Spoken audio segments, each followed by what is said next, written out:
The most common problems beginner woodworkers face are tool selection and workshop space. When it came to tools, people simply didn't know what to get. They were afraid of getting bad tools and wasting their hard-earned money on something that would stop working within a year. Or they were afraid of overspending and buying something that, when it came down to it, they would never even use. They're usually confused about which tools they need to have, and which ones they can do without. After all, if you've looked inside a woodworking magazine lately, every single tool is a must-have item. Even the ones that seem to have no practical purpose. I've had a lot of bad tools over the years. It's been rough on my pocketbook. But even worse on my motivation. Some of the most memorable bad tools I've had over the years are, disclaimer, these are my personal opinions. Delta 31255X Drum Sander. Bad tool number 1, Delta 31255X Drum Sander. Sure, a drum sander is not a vital tool for woodworkers. But this one sticks in my craw anyway. I felt the design was utter crap. It wouldn't keep alignment on the 4 lead screws. Which meant I could never sand anything evenly. And everything I used it on turned out thicker on one side. Boy was it annoying. And to top it off, the gears were plastic with a cheap rubber belt. When I saw the low quality, I just knew they weren't going to last. And sure enough, I was right.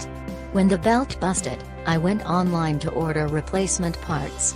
I had planned on ordering new gears because I just knew they would go next. That's when I found the tool had been discontinued altogether. And you couldn't even find parts for it.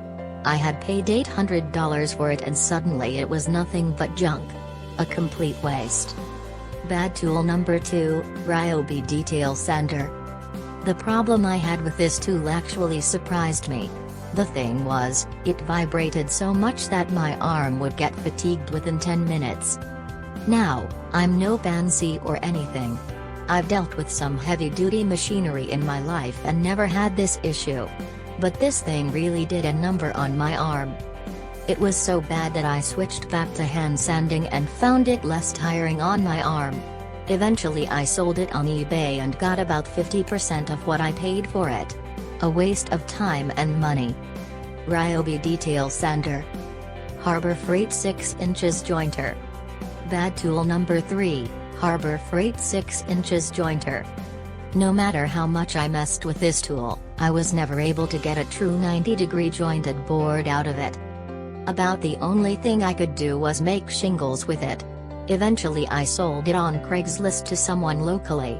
I told him why I was selling it, but he swore he knew how to make it work right. I wished him good luck and then promptly lost hundreds by selling it for just 1/4 the price I paid for it. Bad tool number 4, Ryobi Benchtop Table Saw. I spent more time tinkering and fixing this tool versus any other tool I've ever had. I was actually glad when the angle adjustment mechanism broke, just a plastic rack and pinion. It lasted just 1 week. But it was 1 week of deep frustration. The biggest problem was just overall poor design. The throat plate was just a rectangular piece of metal indented on one side to accommodate the 10-inch blade, so one could not make a zero clearance replacement. And to top it off, it was noisier than any other benchtop saw I've ever used. Truly like something out of a nightmare. Ryobi Benchtop Table Saw. Again, these are just some of the bad tools I've had. And more than that, bad tools are just one part of the story. I lost money on tools in a lot of ways during this time, what I call my tool tryout stage. It happened over and over again. And every freaking time I thought I knew what to look for. And what to avoid. I lost money again in a different way. After all my experience.